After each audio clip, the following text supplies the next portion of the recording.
kwana? Na kwana. An tashi lafiya? Lafiya ƙarar. Ki ba ki gaishe ta?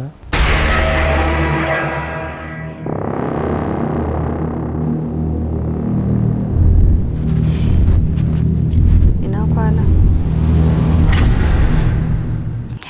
Lafiya ne.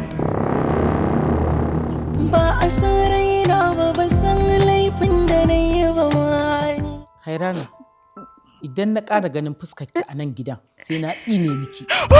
Budulu.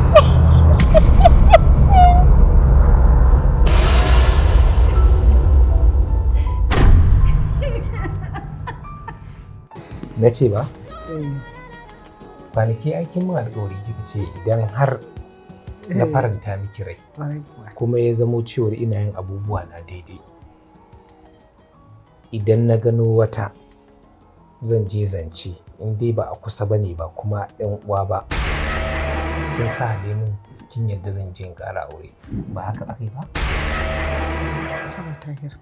Haba Tahir. Ni na ban magana. Na kina haƙura. Wani abu ne wannan. Dan ya Rasulullahi. Dan bintayar ma'aikin Allah.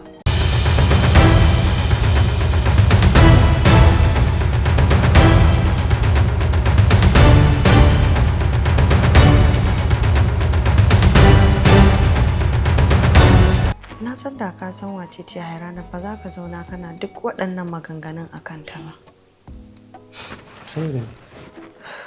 Ranan na zo wucewa ta gefen bayan gidanta.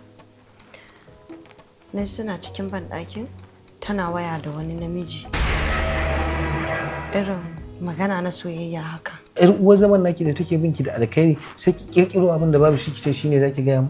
To yanzu ya Imran saboda Hairana zaka zo na kana faɗa min wa'annan baƙaƙen maganganu ko dan kaga na ja baki na nayi shiru ne ina ta lallaba ka ba fa tsoron ka nake ji ba. Ni kike daga murya haka? Na daga maka kai maganin abun mana. Kai maganin abun mana na daga maka.